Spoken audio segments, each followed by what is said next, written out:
साथियों, लैंड की असली लूट क्या होती है, ये मैं आपको बताता हूं। कांग्रेस की जो यथाकथित फर्स्ट फैमिली है,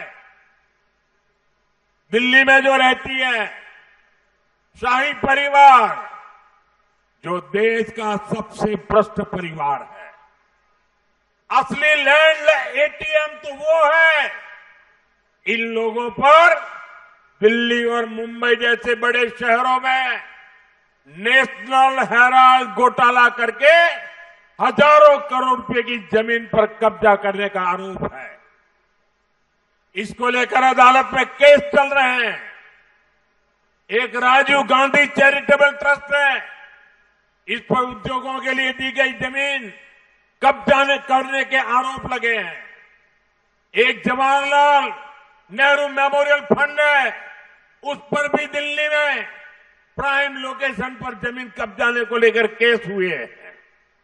ये इस शाही परिवार के कुकर्म है और यहां आते हैं।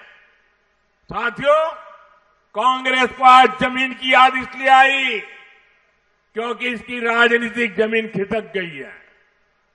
कांग्रेस को असली समस्या इस बात से है कि बीजेपी एनडीए सरकार असम की मूल संतानों को, जनजातीय समाज को भूमि के पट्टे क्यों दे रही है। ट्राइबल परिवारों को जमीन का हक मिलना कांग्रेस को अच्छा नहीं लग रहा।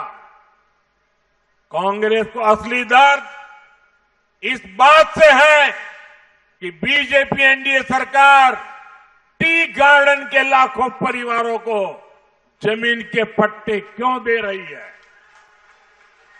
टी गार्डन के जिन परिवारों को कांग्रेस ने बेहाल छोड़ा, आज उनके पास अपने नाम पर जमीन हो रही है।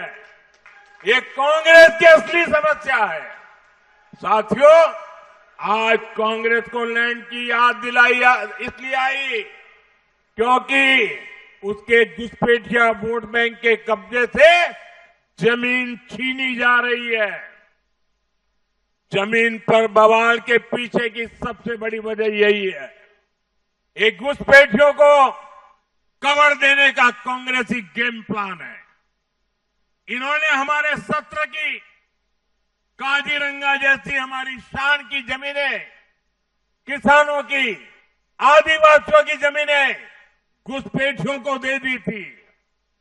हमारी सरकार ने ऐसी लाखों बीघा जमीन से घुसपैठियों को बाहर खदेड़ दिया है और यही दुख कांग्रेस को खाया जा रहा है।